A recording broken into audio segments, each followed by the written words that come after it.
Cordiales saludos, amigos televidentes, bienvenidos y bienvenidas a un programa más de Visión Universitaria, un espacio para interpretar la realidad.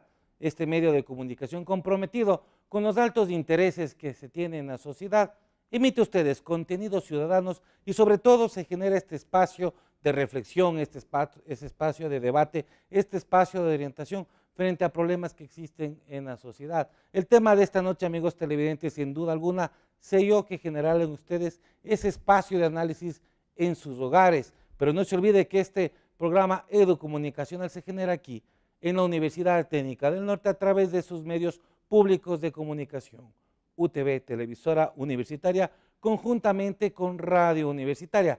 El tema de esta noche, el 4 de febrero a nivel mundial, se conmemora, amigos, para conocimiento de todos, el Día Mundial de Prevención contra la Lucha contra el Cáncer. Un tema importantísimo, un tema que nos debe llevar a muchas reflexiones. Y como les decía, es importante porque es bueno conocer. Sobre este tema se han generado muchos mitos y también muchas realidades. Para analizar este tema nos acompaña ya en nuestro set de entrevistas el doctor José Velázquez, médico oncólogo del Hospital San Vicente de Paúl, amigos televidentes, a quien le damos la más cordial bienvenida. Pero antes de iniciar este espacio de diálogo, les invitamos a ustedes a que observen el siguiente video en el cual relatamos algunos aspectos que ustedes deben conocer acerca de esta enfermedad. Nuevamente, bienvenidos a Visión Universitaria.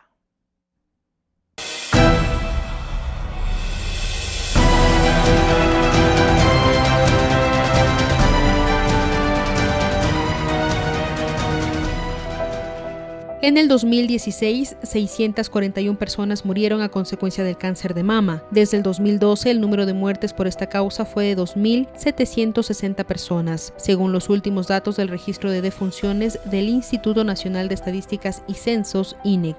Según el anuario de camas y egresos hospitalarios en el 2016, en Ecuador se registraron 3.741 egresos hospitalarios a causa de esta enfermedad. Es importante mencionar que los egresos hospitalarios no representan al número de personas que padecen esta enfermedad, sino el número de casos atendidos en hospitales.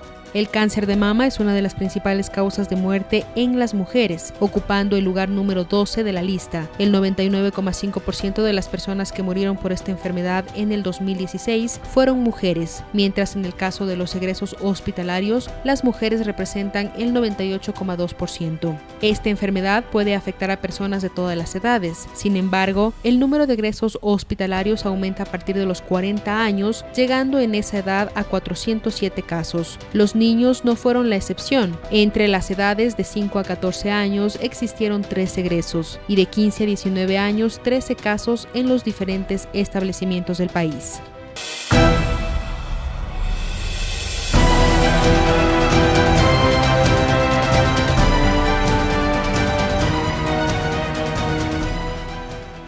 Gracias por continuar en nuestra sintonía, amigos televidentes. Como ustedes pudieron observar en este video, un poco conocen a mayor detalle el tema del cáncer.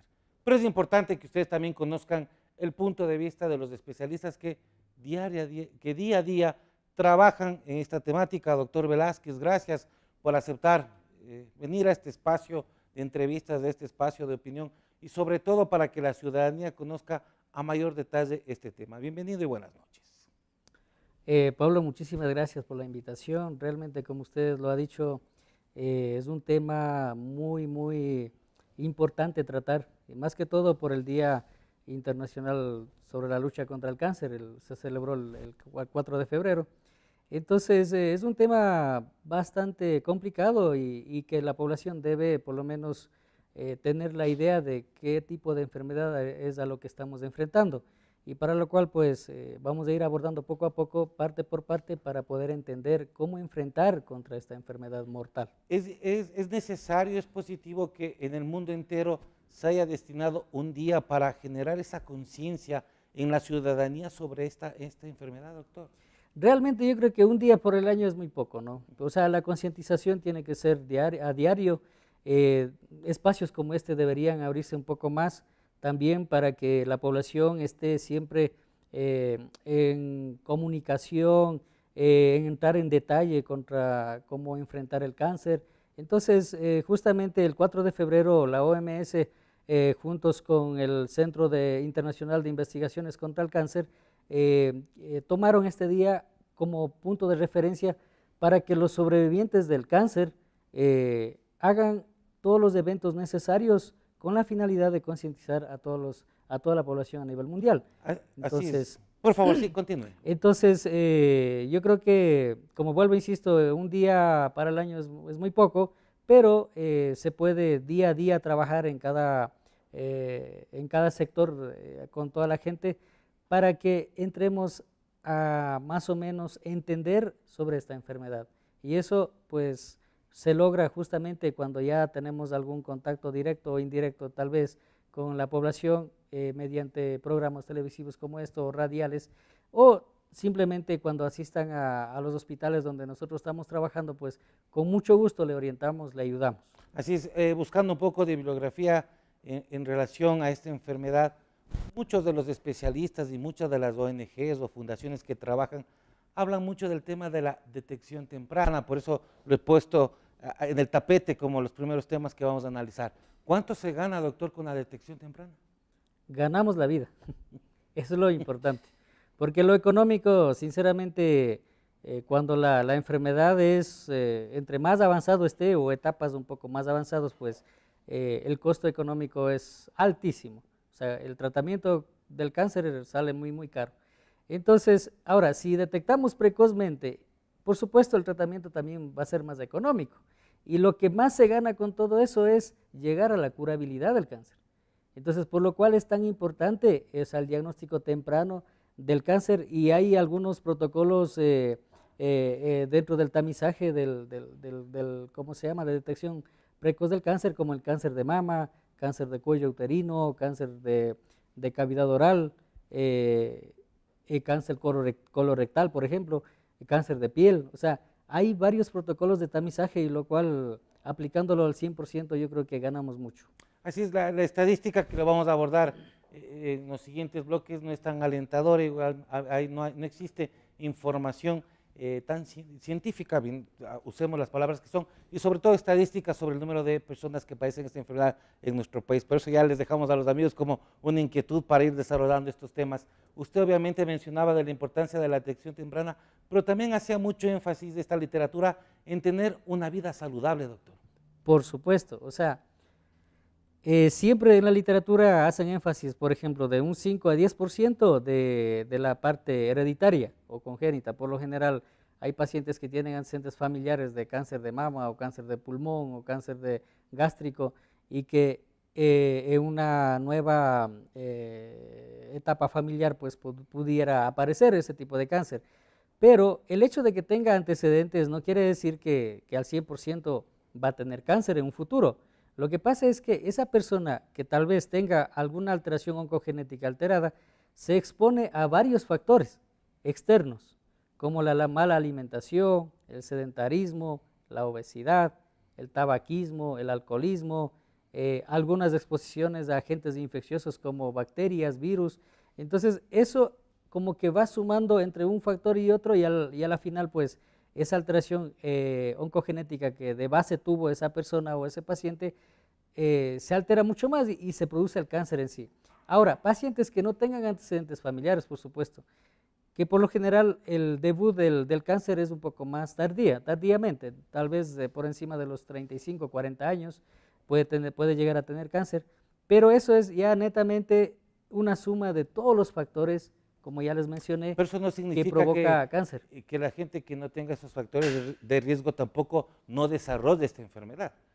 Como vuelvo, insisto, o sea, pacientes que de pronto no tengan antecedentes familiares, por lo general tiene que ver directamente con todos estos factores, Entonces, no es que sea un solo factor, por eso se llama multifactorial la causa del cáncer.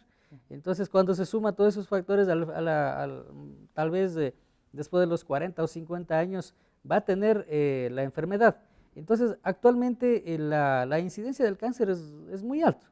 Y justamente en algunos países, imagínense que es la primera causa de muerte, según las estadísticas mundiales. Entonces, más o menos antes de los años 2005 o 2000, más o menos en esa etapa, las enfermedades cardiovasculares ocupaban el primer lugar. Ahora actualmente en muchos países el cáncer ocupa el primer lugar. Así es, en nuestro país, de acuerdo a información del mismo Ministerio de Salud Pública, en relación al INDEC, menciona que el cáncer es la 10ª causa de muerte en nuestro país. Exactamente, pero eso es un dato muy subjetivo tal vez, porque vuelvo, insisto, aquí por ejemplo tenemos varias líneas de asistencia médica, por ejemplo el Ministerio de Salud Pública, tenemos Solca, tenemos el IES, tenemos hospitales privados, pero yo creo que para tener un dato estadístico confiable debería recoger toda esa base de datos de todas las líneas de asistencia médica y al final tabular de forma global. Pero eso realmente en el país no tenemos, lastimosamente, lo cual sí sería bueno trabajar en ese sentido. Así es, ya vamos a analizar ya las estadísticas, como usted menciona, hay varias instituciones que se dedican a trabajar sobre todo en este tema, pero obviamente existe duplicidad de información, lo que genera obviamente que no se tenga en realidad las cifras. Hay un dato que yo le mencionaba que de acuerdo a una ONG que lucha, unos jóvenes luchadores contra el cáncer, mencionaban que para el año 2020, es decir, de aquí a 2 años, en nuestro país 20.000 personas padecerían de esta enfermedad. Entonces, sí es un dato también que sí hay que tomarlo en cuenta, doctor. Es un dato muy impactante y por supuesto negativo para la humanidad y más que todo para nosotros como ecuatorianos.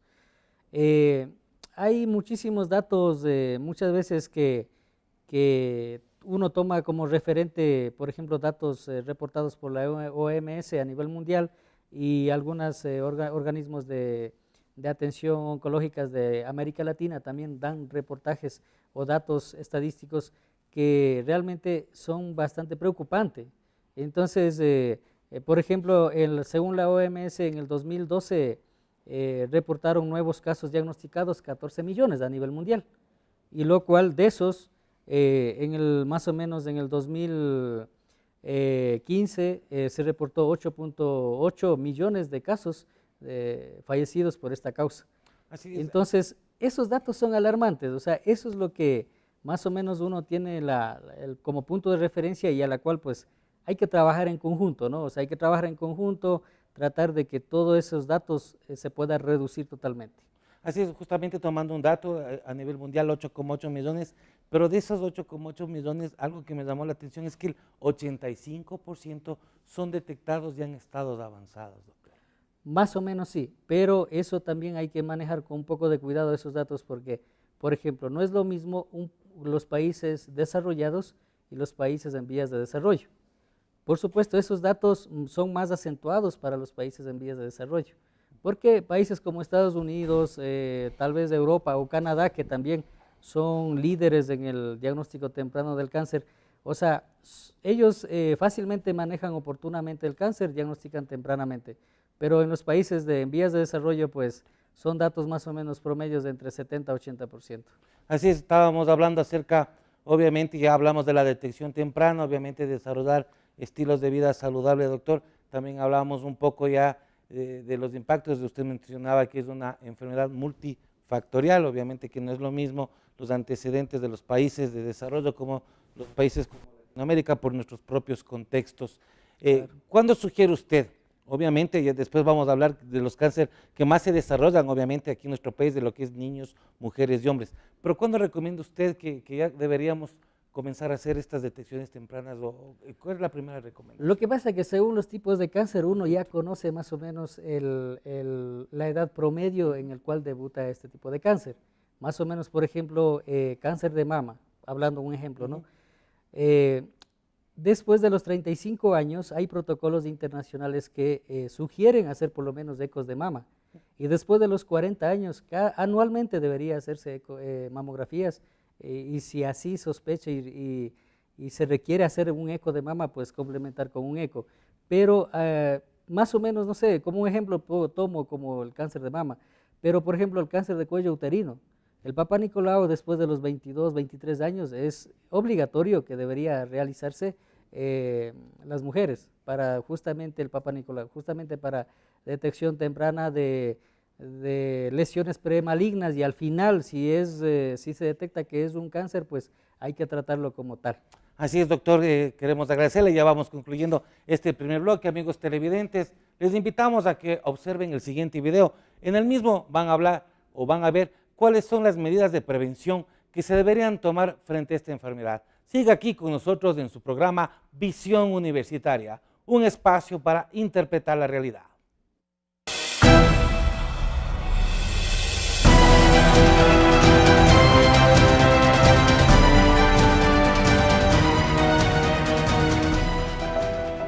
El cáncer no tiene que ser sinónimo de muerte. La enfermedad puede ser tratada cuando es diagnosticada en una fase temprana. Por eso la prevención es fundamental para salvar vidas y eso es lo que se busca recordar en este Día Mundial contra el Cáncer.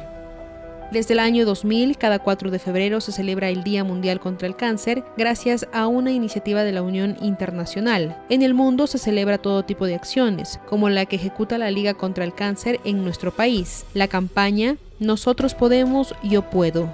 Cada año el mundo registra 8,8 millones de muertes por esta causa. El 85% de los diagnósticos se dan en estadios avanzados. Por eso es bueno tener en cuenta estos consejos. Una detección temprana salva vidas. El diagnóstico de cáncer no siempre es fácil porque no todos los tipos de cáncer presentan signos y síntomas tempranos, y otros signos de advertencia pueden aparecer bastante tarde, cuando ya está en una fase avanzada. Si el cáncer se detecta pronto, siempre es más fácil tratarlo e incluso curarlo. Una vida saludable. Siempre se puede hacer algo para reducir el riesgo de padecer de cáncer, eligiendo hábitos saludables como dejar de fumar, realizar actividad física, comer y beber de forma sana. Predicar con el ejemplo. Las personas que han superado un cáncer pueden dar esperanza a los que acaban de recibir el diagnóstico, al compartir sus experiencias. Las personas con la enfermedad pueden desempeñar un papel importante aumentando el conocimiento sobre la prevención y la importancia de la detección precoz. Gracias a mi autoestima y a yo misma quererme, he salido adelante.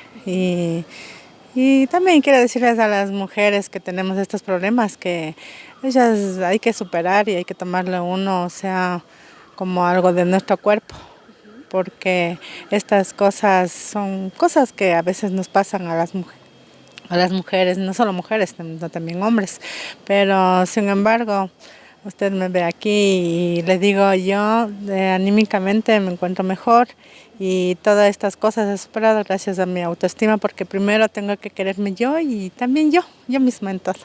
Crear entornos escolares saludables. Los centros educativos deben crear entornos saludables para ofrecer a la próxima generación las herramientas y los conocimientos necesarios para adoptar estilos de vida saludables y reducir su riesgo de padecer cáncer. Entornos laborales adecuados. Muchos adultos pasan gran parte de su tiempo trabajando, de manera que el entorno laboral es un sitio ideal para implementar hábitos saludables. Es preciso animar a empresas y organizaciones a que conviertan el estilo de vida saludable en una prioridad en el entorno laboral e informen sobre los beneficios de la dieta saludable y el ejercicio. Los riesgos del tabaquismo y otros factores pueden incrementar esta enfermedad.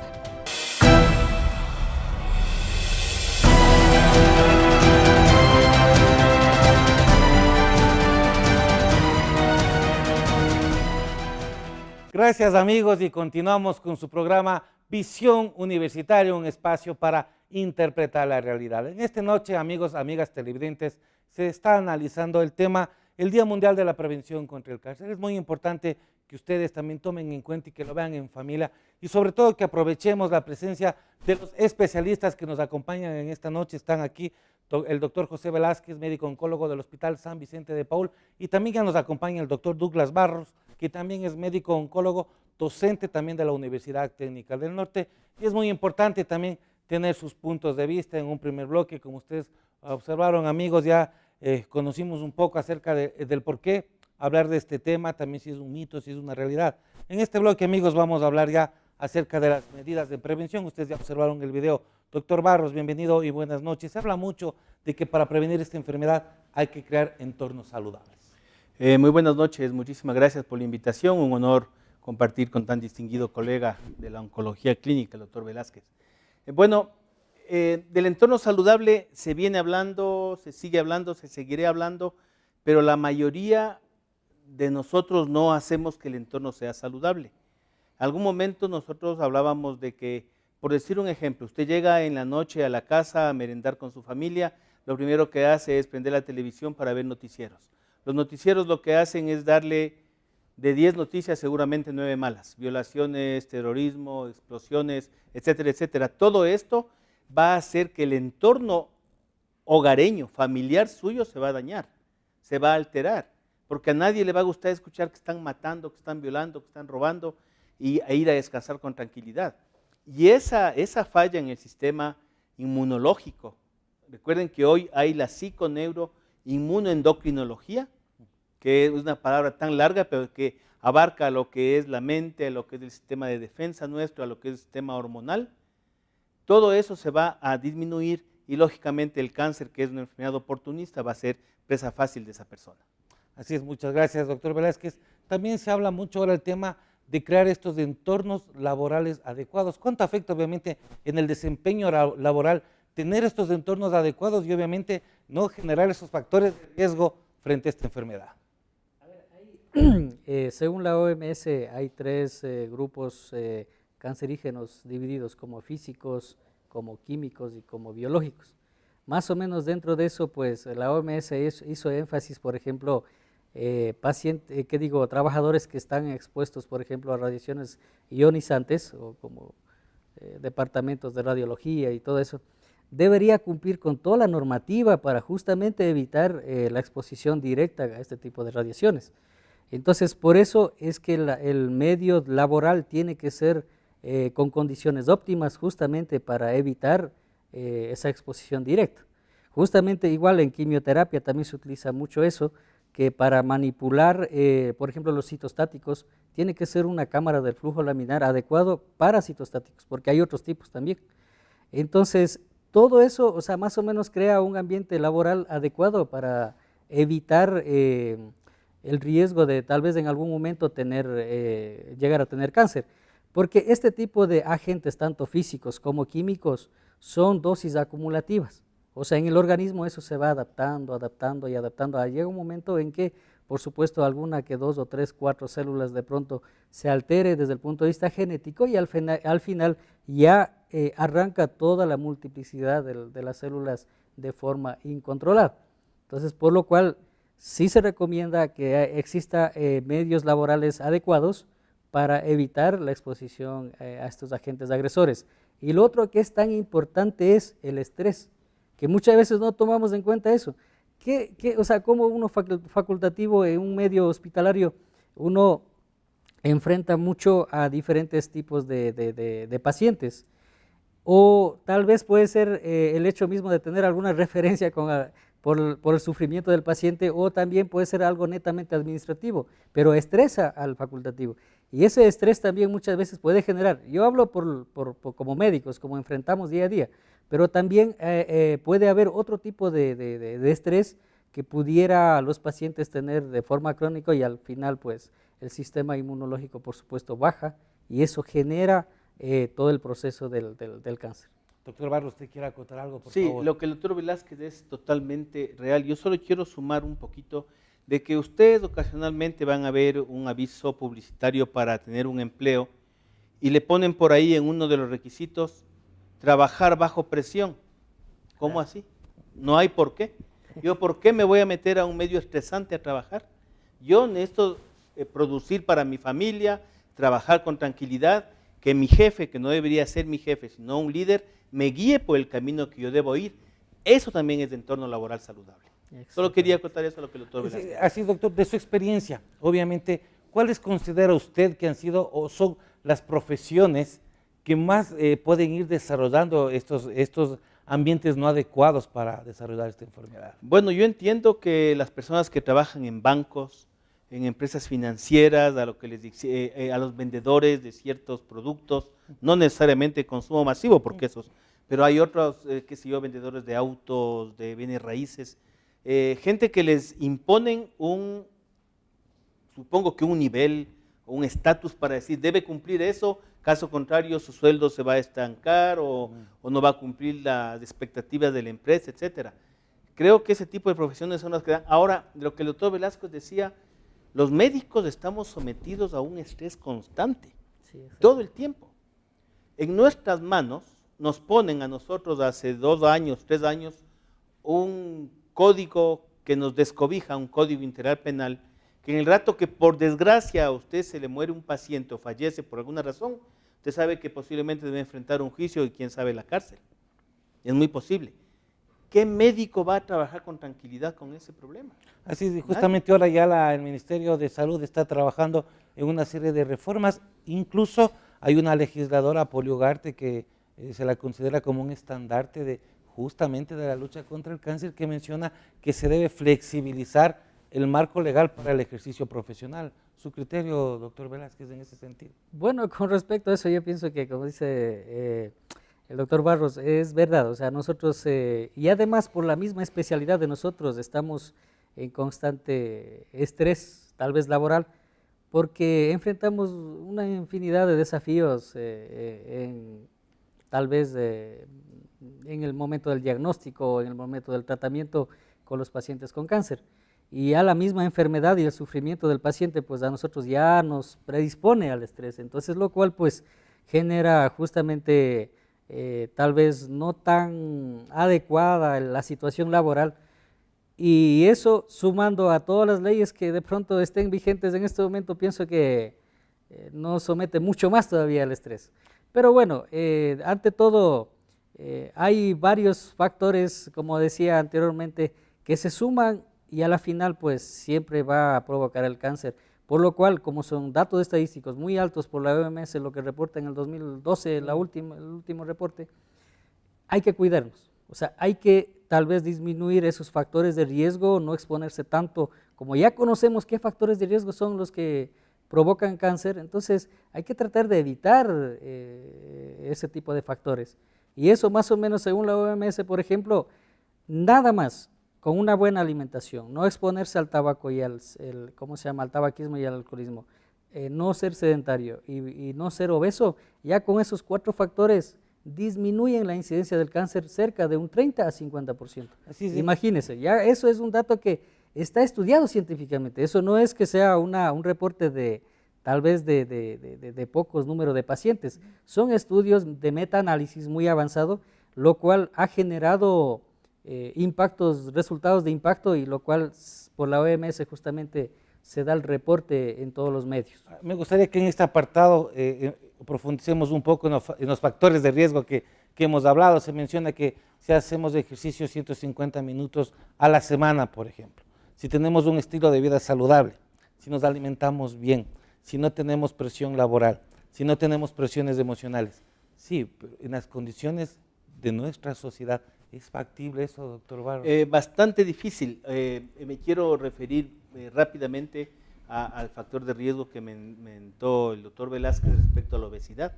La obesidad es una epidemia tremendamente alta. Miren, nosotros muchas veces ejercicio, trote, bailoterapia, cualquier cantidad de ejercicio se puede hacer, pero hay seguramente, ya están estudiados problemas hereditarios, genéticos, donde la obesidad está con nosotros.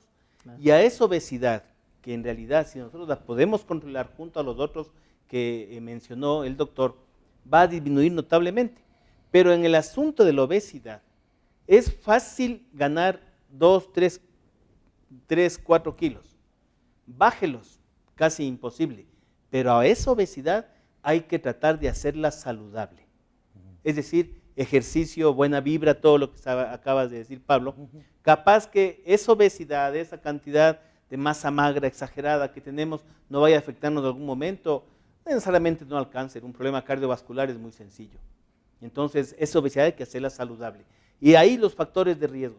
Nosotros podemos heredar los factores, seguramente una indisposición genética de alguien de mi familia hasta la 5ª generación. Y si yo a eso le sumo tabaquismo, alcoholismo, drogadicción, sedentarismo, obesidad, todos los otros elementos y factores de riesgo, seguramente voy a desarrollar cáncer. Doctor Velázquez, ¿alguna otra? Y otro que de pronto no hemos un poco que abordado son los agentes biológicos. Por ejemplo, el Helicobacter pylori es una bacteria que por la alimentación, mala higiene de alimentos, uno adquiere esa bacteria. Y esa bacteria es uno de los agentes principales en cáncer gástrico, y sabemos eso. Y también provoca linfomas gástricos por el Helicobacter pylori. O sea, conocemos ya la causa de por qué genera este tipo de cáncer. Por ejemplo, los virus. ¿no? Hepatitis B, hepatitis C, sabemos que en algún momento va a provocar hepatocarcinoma. Por ejemplo, virus de papiloma humano, sabemos que el tipo 16-18 provoca cáncer de cuello uterino, lo sabemos, y también provoca cáncer de orofaringe. O sea, hay una cantidad de agentes biológicos a las cuales muchas veces nos exponemos fácilmente y pudiendo cuidarnos, por supuesto, ¿no? Por ejemplo, el virus del papiloma humano es un agente de transmisión sexual, lo cual hay que tener cuidado con los jóvenes justamente y se les da las orientaciones necesarias para que no se expongan a ese tipo de virus, ¿ya? Entonces, el VIH, por ejemplo, a la larga, con una inflamación crónica, puede provocar linfomas. Entonces, conocemos las causas, por dónde genera el cáncer. Pero hay un concepto, como vuelvo, insisto, hace un rato hablamos, el cáncer es multifactorial. O sea, no estamos hablando nada más que una mala alimentación va a provocar cáncer, no, no, no. O sea, uno en el transcurso de la vida, uno expone a varios factores y esos factores a la larga pues va sumando una y entre otro factor y a la final pues la sumatoria de todo provoca cáncer.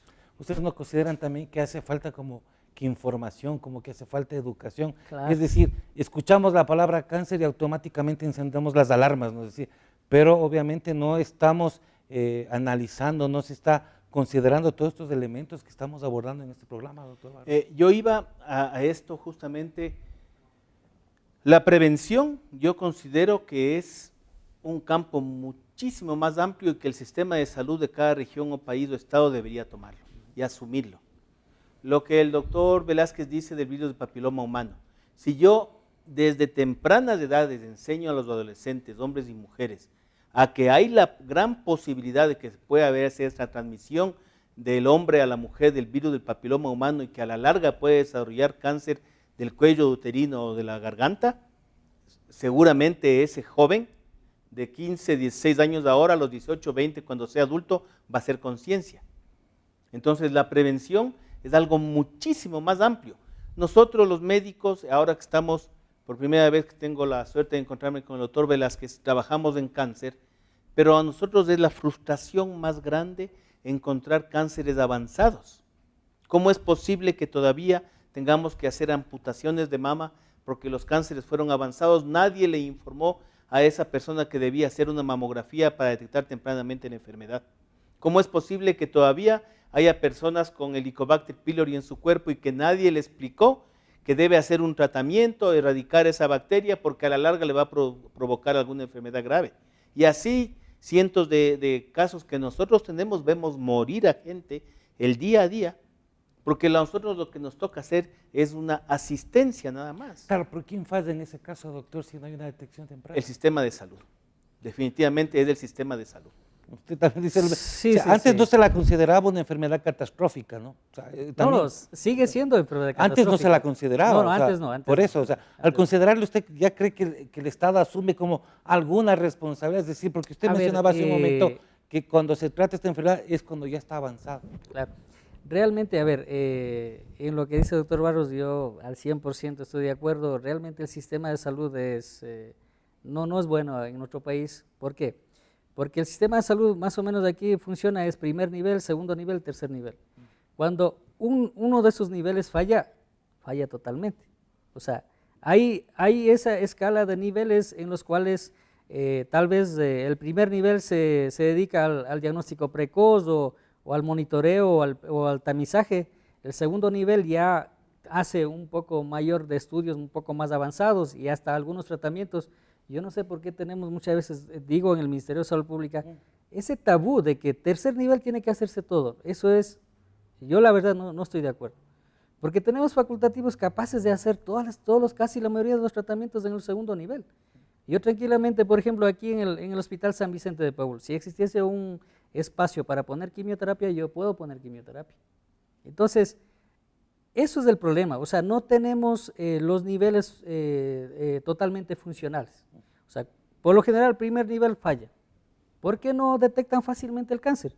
¿Y qué es lo que pasa? Del primer nivel, cuando pasa al segundo nivel, ya justamente llega a una enfermedad localmente avanzada o si no, una enfermedad metastásica. Entonces, entre mayor categoría tenga el cáncer, el tratamiento por supuesto sale más caro, porque la cirugía es más ampliada, más, ¿cómo se llama?, más abarcador, y eso requiere también de mucha técnica quirúrgica, mucho conocimiento desde el punto de vista de cirugía oncológica. A partir de ahí ya vienen medicamentos de altísimo costo, no solamente quimioterapia convencional, muchas veces vienen anticuerpos monoclonales. Entonces ya el tratamiento del cáncer tiende a ser un poco más caro cuando ya la enfermedad avanza. Entonces eso es el detalle, o sea, y lo otro que yo siempre también he tal vez dado mi criterio al respecto es que no tenemos un departamento de anatomía patológica. O sea, ahorita estamos en un hospital, no sé, solo con un pie nada más. Porque la anatomía patológica es nuestro armamento que debería estar al lado del oncólogo. Y muchas veces vienen algunos reportes de anatomía patológica, cuando yo tengo alguna duda, yo tengo que ir donde el patólogo y decirle, bueno, hay cosas que de pronto no estoy de acuerdo, analicemos. Entonces, esa interacción, el tratamiento multidisciplinario es lo que falta en el país. Tal vez algunos hospitales de tercer nivel lo tienen, por supuesto, como Joña Espejo, Solca de Quito, Solca de acá de Ibarra, pero hay algunos hospitales, por ejemplo, que realmente no tienen ese grupo multidisciplinario para diagnóstico y tratamiento de los pacientes con cáncer. Como que se concentra mucho en las grandes ciudades. Sí, entonces eso es la limitante y el problema mayor en el sistema de salud. Sí, yo quiero acotar algo muy importante de esto. Por el ser humano, la mujer, el hombre que vivimos en Ibarra, no somos lo mismo de Quito, Guayaquil o Cuenca. Perfecto. Y solo en esos lugares hay hospitales de tercer nivel. Seguramente en alguna otra ciudad grande debe haber, ya no conozco al momento, pero eso es real. Y ahí es cuando se dan estos emprendimientos así fugaces, que privadamente los médicos nos toca hacer nuestras cosas para cirugía. Lo que mentaba el doctor, cirugía oncológica, aquí la hacemos. Hace aproximadamente 15, 16 años en la ciudad de Ibarra, tenemos cirujanos, hay cirujanos capaces que podemos extirpar grandes tumores. Tenemos oncólogos clínicos, podremos hacer el tratamiento. Usted dígale a una señora, a una persona que vive en el campo alrededor de Ibarra, que tiene un cáncer de mama, que por el sistema de red pública tiene que irse al Hospital Eugenio Espejo en Quito. No conoce ni Quito. Se pierde en semejante metrópoli ahora. ¿A dónde va a llegar? Tiene que gastar, deja de trabajar, deja a sus hijos, su hogar, etcétera. Eso es un problema realmente serio. Y eso nosotros no podemos solucionar, sino el sistema de salud. Ahí es donde hay que agarrar el toro por los cuernos. Es decir, bueno, en la ciudad de Ibarra hay oncólogos clínicos, hay cirujanos oncólogos, hay médicos internistas, hay las especialidades. De equipo. Tenemos que armar, pero nos lanza a la parte privada. Y en la parte privada, en la práctica privada de la medicina, por más corazón, pasión que usted le ponga, un anticuerpo monoclonal cuesta muchísimo dinero. Claro. Demanda recursos. Una cirugía oncológica cuesta mucho dinero. Entonces, ¿la gente de dónde va a sacar o vender su casa, su carro y quedarse en la pobreza? Por eso la hacemos catastrófica la enfermedad.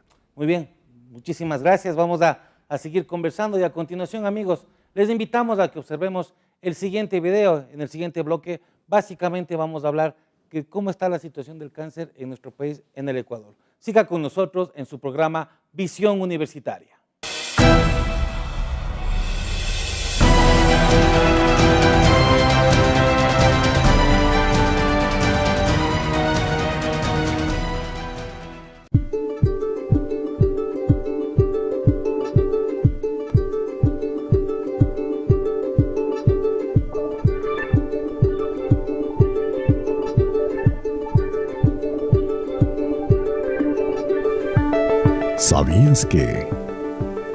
¿Sabías que las tortugas marinas se guían por el campo magnético de la Tierra con un GPS interno que poseen?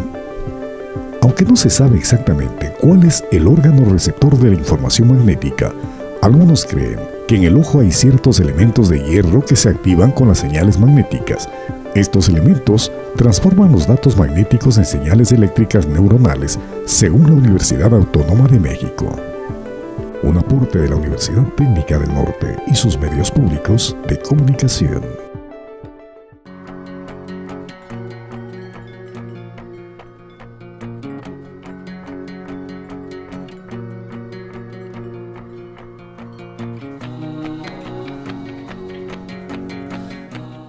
Desde la Universidad Técnica del Norte, UTV y Radio Universitaria, Voz e Imagen, tu identidad.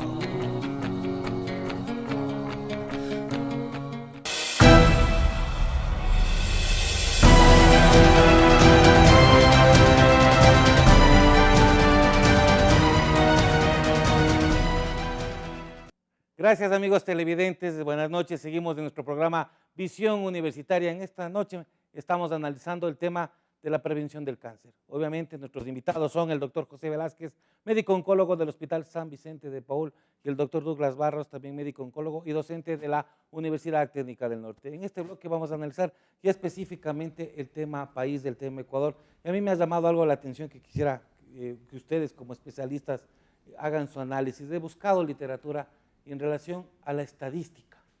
Y obviamente no hay una estadística actualizada de cuántas personas, ciudadanos, padecen de esta enfermedad en nuestro país. El hecho de no tener esa estadística, ¿ustedes consideran que también perjudica su trabajo, doctor Barros? A ver, el Registro Nacional de Tumores manejado de Solcas, todos los núcleos de Solca, es un registro estadístico bastante adecuado. No cubre al 100% de la población, eso sí no, por varias razones, pero es la estadística más cercana que nosotros podemos tener. La última, si no me equivoco, está en el 2013, 2014, el último reporte, porque ellos lo reporta por quinquenios. Sí, yo justamente veía que aquí en Solca y Barra, por ejemplo, habían hecho un estudio al año 2012 y mencionaba que en la provincia de Imbabura hay 1.225 personas que padecen de esta enfermedad. Así es. Entonces, pero eso hay que coger todo. El Registro Nacional de Tumores engloba Quito, Guayaquil, Cuenca, Manabí, Loja, me parece que son los 5 núcleos principales. Cada núcleo, por ejemplo, el de Quito, tiene varios subnúcleos, sucursales. Ibarra, Lago Agrio, si es que existe todavía, no estoy seguro que exista, Santo Domingo, Los Colorados, Ambato, y así algunos dispensarios. Todo eso se recoge y se concentra en el Registro Nacional de Tumores de Quito. Y ahí también hay un problema con lo de anatomía patológica. El asunto de no tener. Anatomía patológica se refiere al hecho de que usted tenga un médico especialista y me lea el tejido y me diga, este tipo de tumor tiene el paciente.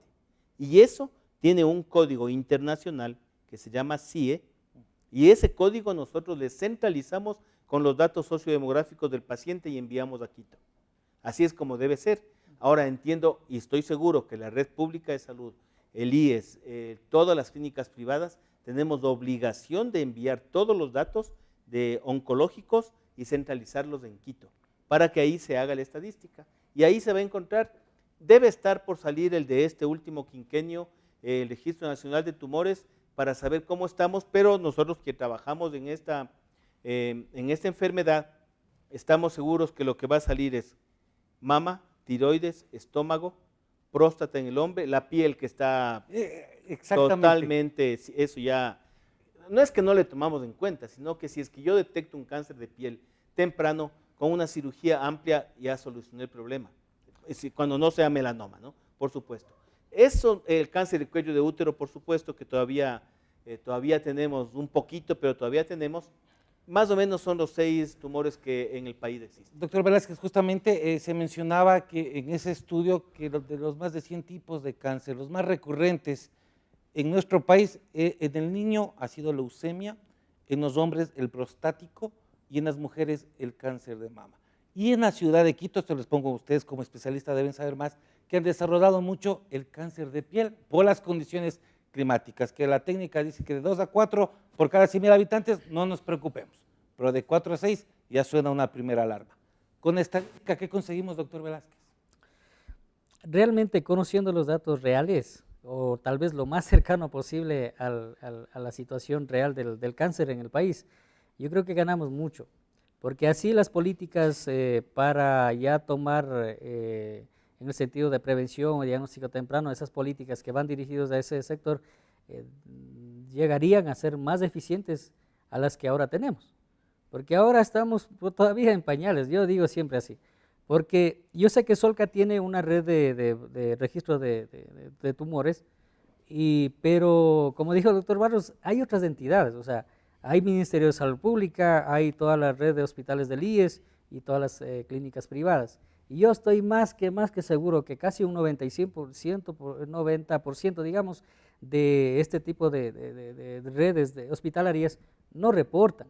O sea, hay un registro, yo sé que hay un registro en historias clínicas, pero no llegan a tabular los datos y al final, por lo menos reportar, yo qué sé, si no es anual, por lo menos cada 2 o 3 años reportar esos datos sería lo ideal, porque es la única forma de tener por lo menos una idea de las condiciones de la problemática en sí del cáncer. Porque si no, nada más hablamos de reportes de la OMS, reportes de, yo qué sé, de la ESMO por Europa y Latinoamérica, no sé. Pero de Ecuador sí nos falta mucho por trabajar. Yo llevo recién 1 año, 3 meses en el Hospital San Vicente de Paul y justamente estoy tabulando todos los datos desde el 2014 hasta el 2017 de la casuística del cáncer, que pienso terminar más o menos dentro de 2 meses más o menos, pero ya con eso tengo la realidad de la situación del cáncer en el hospital, porque si no yo como por ejemplo solicito medicamentos que yo necesito para los pacientes con cáncer, a ciegas yo no puedo pedir. Entonces esos puntos de referencia tenemos que manejar todos, pero lastimosamente no tenemos datos confiables en el país. Y según la Institución Nacional de la Estadística del Cáncer aquí en Ecuador, pues ahí en la página ustedes pueden entrar y revisar. Ahí los reportes realmente no concuerdan, o sea, no son datos sólidos. Lo cual, si por ejemplo yo hago un estudio estadístico del hospital, por ejemplo, yo tengo que hacer una discusión científica, altamente científica, con los datos mundiales, con los datos de América Latina y después de entrar a la parte de Ecuador y después a la provincia.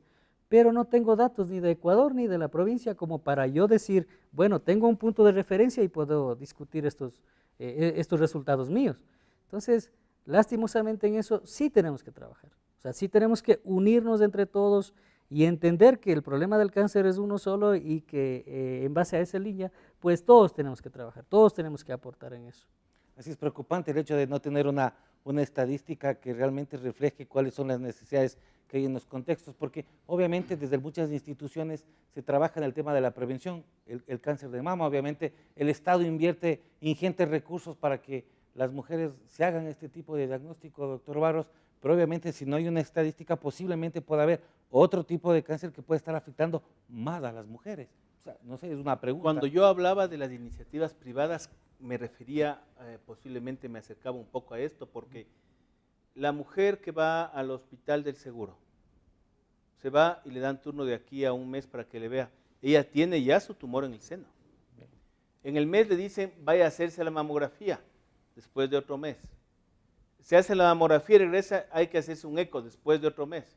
Después del eco, vaya donde el oncólogo o donde el ginecólogo, hay que hacerle biopsia, unos 2 meses. A los 6 meses le llegan a diagnosticar el cáncer. Esa persona hace tiempo se salió del hospital, de cualquier hospital grande, y va privadamente.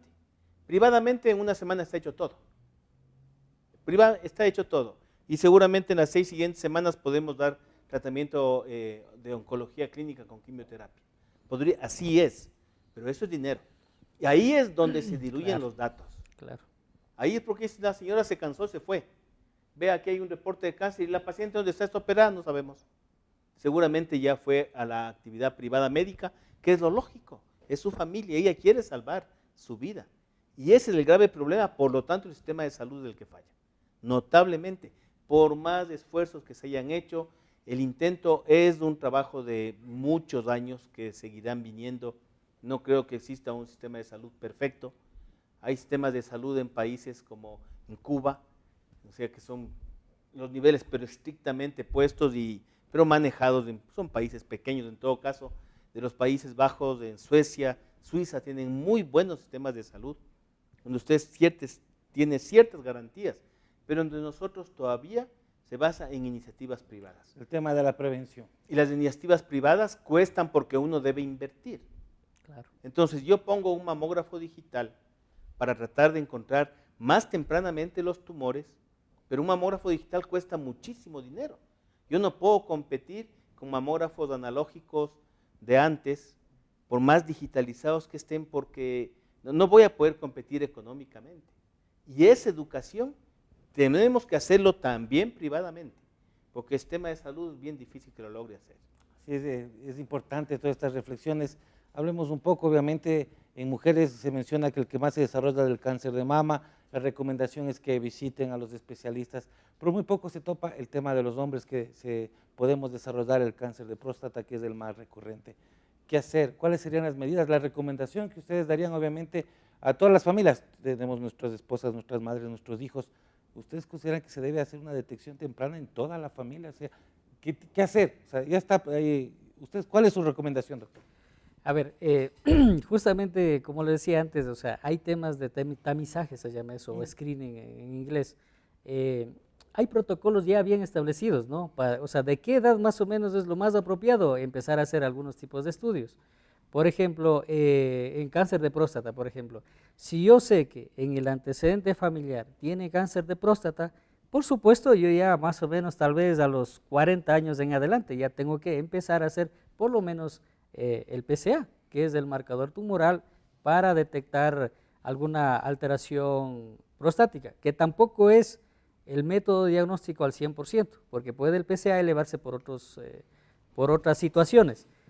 Entonces, el PSA, hay otro que es el tacto rectal, que también es otra metodología que se utiliza para diagnósticos tempranos del cáncer. Entonces, en este caso de próstata. Entonces, o sea, cuando hay antecedentes familiares en esa línea, pues hay que empezar más o menos entre los 40 años en adelante a hacer todos esos estudios. Pero ningún método es tampoco al 100% garantizado para detectar el cáncer, en este caso de próstata. ¿Cómo se llega uno a diagnosticar al 100%? Es la biopsia, o sea, no hay otra metodología.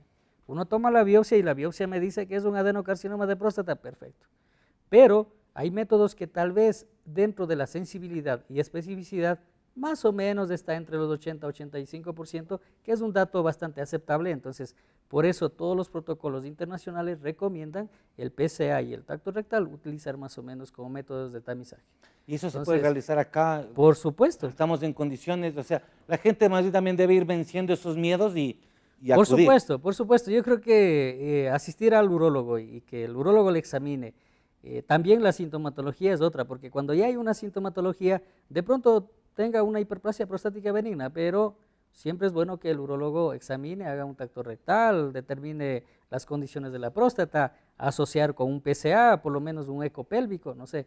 Entonces, hay estudios que no son tan caros y que se puede realizar, pero hay veces que aún siendo sintomático, o sea, teniendo síntomas obstructivos urinarios bajos y los pacientes andan con eso muchos años. Sí. O sea, no se preocupan de eso. El tema de la prevención, doctor. Sí, entonces al final pues vienen cuando vienen a nuestras manos ya dentro de la especialidad, y eso es otra cosa importante. Cuando hay este tipo de patologías, tiene que asistir a un especialista. Porque ¿cuántas veces hemos recibido pacientes que vienen de médico en médico en médico en médico? Y la mayoría son médicos generales. Por supuesto, no es por menospreciar a los compañeros, pero muchas veces cuando hay alguna sospecha del cáncer, también los médicos generales tienen que tener esa voluntad de enviar rápido a un especialista, porque hay pacientes que de verdad van de mano en mano, mano en mano, y al final pues llega con una enfermedad ya metastásica y eso es terrible, es terrible. Entonces por eso el manejo tiene que ser adecuado y bajo las condiciones del paciente, dar todos los estudios pertinentes y el diagnóstico temprano, como debe ser. Sí, aquí hay un poco un asunto cultural en cuanto al cáncer de próstata. ¿Cuántos varones jóvenes están a la cola del urólogo para que le haga tacto rectal? Yo mismo sé decir a mí en la autopsia. ¿Sí? Es algo cultural. Es una barrera porque cultural. Es un examen muy incómodo. Claro. Debe ser muy incómodo, todavía no me han hecho. Esperemos que no me toque. Debe ser muy incómodo, pero los exámenes que ya comentó José son los que deben hacerse, es el tamizaje, el filtro que nosotros tratamos de hacer. Y también de la segunda situación que comentó respecto a que hay rápidamente el médico general debe enviar al especialista. Hace un momentito comentaba, una paciente con un cáncer de estómago muy avanzado estaba recibiendo transfusiones de sangre más o menos cada 2 meses. Solo por transfundir sangre. Viene con anemia, nunca se le ocurrió decir, pero ¿por qué será la anemia? Y la paciente seguramente, el estadio de ella estará muy avanzado y el pronóstico de sobrevida va a ser muy bajito. Es también un asunto muy importante que hay que considerar. El médico general debe remitir al especialista. Es la única manera, por eso nos formamos. El doctor en oncología clínica, mi persona en cirugía oncológica. Podremos no ser el 100% de salvar, jamás, eso no va a ser, pero por lo menos nos vamos a acercar. Y ahí está la parte ética nuestra, es decir, ¿sabe qué? Yo, cáncer de cerebro no opero, busque un neurocirujano en otra ciudad que aquí a lo mejor no existe. Importante, sobre todo lo que ustedes están recomendando, cómo hablar con la familia. Es decir, ustedes en su experiencia y cotidianamente deben tener realmente cuadros muy dolorosos, pongamos las palabras como son.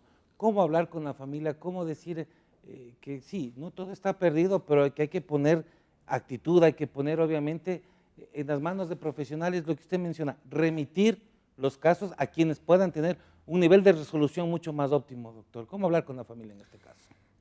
Bueno, ahí hay que tomar varios aspectos. Primero, dar la noticia así fríamente, pues es bastante complicado y justamente esa es la parte más débil, pienso yo, dentro de la especialidad. Entonces, hay veces que tenemos que dar vueltas y tratar de que entienda y bueno.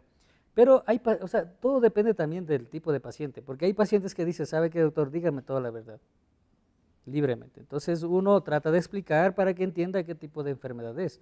Pero hay pacientes que ya de hecho ya vienen como emocionalmente no adecuados, o sea, están un poco deprimidos y que tal vez tienen miedo de la información que le vamos a compartir y todo. Entonces, en esos casos siempre el manejo tiene que ser un poco delicado. Justamente dentro de nuestra formación, pues la parte de psicooncología ha sido una materia fuerte que nos han impartido a nosotros dentro de la formación de oncólogos y lo cual pues nosotros, yo pienso que manejamos al 100% y la aplicamos eso en cada paciente. Entonces, otro aspecto importante es, por ejemplo, no es nada más el detalle, o sea, la información de decir que tiene cáncer o no tiene cáncer. También hay que hablar de la probabilidad de tratamiento que tiene el paciente en ese momento. Porque qué tal si viene un paciente, por ejemplo, nosotros manejamos unos criterios que se llama índice de Karnofsky. Por ejemplo, un paciente que viene, por ejemplo, funcionalmente no adecuado, un índice de Karnofsky por debajo de 60%, por ejemplo, o sea, no tiene criterio para un tratamiento oncológico directamente. Estamos hablando de 3 armas de tratamiento, cirugía, quimioterapia y radioterapia, que se maneja en oncología. Entonces, si no tiene criterio de tratamiento, simplemente uno le dice, ¿sabe qué? Realmente para tratamientos como quimioterapia, radioterapia, de pronto no está en condiciones, pero hay un detalle de cuidados paliativos. Pero hay otro concepto tan erróneo cuando uno toma de cuidados paliativos, porque cuidados paliativos la gente piensa que es la última etapa de la enfermedad. Mentira. Cuidados paliativos se aplica desde que se diagnostica. ¿Y en qué consiste eso? Es un apoyo emocional, control de síntomas, tratamiento de la familia o del cuidador del enfermo.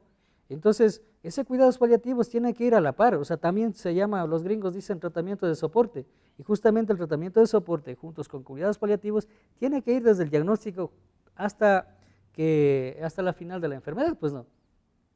Entonces, esos casos, pues, es medio complicado, tal vez llegar netamente hacia un momento dado, decir toda la verdad, pero el paciente tiene todo el derecho también de toda la información. Así es, doctor Barros. Yo tengo un dicho con esto. Nosotros nadie sabemos si es que vamos a nacer o cuándo vamos a nacer, pero sí tenemos el derecho de saber si es que vamos a morir. Lógicamente, considerando todos estos aspectos que acaba de tomar muy ampliamente el doctor Velázquez, pero la gran mayoría de veces es mejor que el paciente sepa. Con toda la tranquilidad, espacio, buscando el ambiente adecuado, porque el paciente con cáncer es maravilloso. Un paciente que sabe que está enfrentado a la muerte cambia totalmente, o en la gran mayoría de los casos, cambia para bien, en muchas circunstancias. Es diferente que usted le diga, el familiar viene, doctorcito, no le diga a mi mamita, a mi esposa o a quien sea que tiene cáncer, porque asocian con la muerte. Y no hay tal, no hay tal. ¿Qué es lo que pasa en la relación médico-paciente con nosotros? Yo no le digo que la paciente tiene cáncer, y yo lo opero de un cáncer de estómago, por poner el ejemplo. El cáncer de estómago es un cáncer muy agresivo, que seguramente la sobrevida a 1 año, a lo mejor, tal vez. La paciente, ese doctor no sabe nada, no hizo nada por mí, no me salvó la vida. O lo que muchas veces en el hecho de agonía ¿por qué el doctor no me dijo que me iba a morir? Yo hubiera querido hacer muchas cosas. Entonces hay que afrontar la enfermedad como es, porque en cáncer estadísticamente en el mundo está en 1 de cada 3 personas, si es que llegamos a vivir a los 80 años. Entonces algún día nos va a tocar, espero que no, ojalá nunca nos toque, pero si es que nos toca hay que afrontar. Y eso hay que llevar también a los pacientes para que ellos sepan, bueno, está con una enfermedad grave. Si le digo tibiamente, tranquilo, este tumor que tiene en el estómago, ya vamos a solucionarlo, entonces no me opero. Claro. A mí me gustaría que aprovechemos estos pocos minutos que nos quedan hablar del tema de los costos y de los tratamientos. En el sector público, doctor, ¿cuánto cuesta un paciente de cáncer en nuestro país? ¿Hay esa información o no es factible tener esa información? Yo pienso que realmente eso ya depende del tipo de cáncer. O sea, por ejemplo, no sé, cáncer de tiroides, yo pienso que después de una cirugía, los bien diferenciados, por supuesto, porque hay un medular y analplástico que es totalmente diferente. Los bien diferenciados, por ejemplo, hacen una cirugía radical y dependiendo de los criterios anatomopatológicos, uno clasifica bajo riesgo, riesgo intermedio y alto riesgo, y según eso se le da el yodo 131. Entonces, hasta ahí llega, y después del control que más o menos uno tiene que dar, el tratamiento tal vez en ese aspecto, no sé, abordará unos 10,000, un poco más, tal vez. ¿El sistema público Pero cuenta con eso? Sí, por supuesto, porque tiene un convenio con Solca y justamente tratamientos de yodo y todo se hace. ¿En el sector privado Solca. a cuánto asciende, doctor? Sí, en tiroides está muy bien, así aproximadamente por ahí deberíamos hablar, pero depende del tumor. El cáncer de mama, Claro, 3 veces más, perfecto. mucho más, claro, exactamente. mucho más, claro.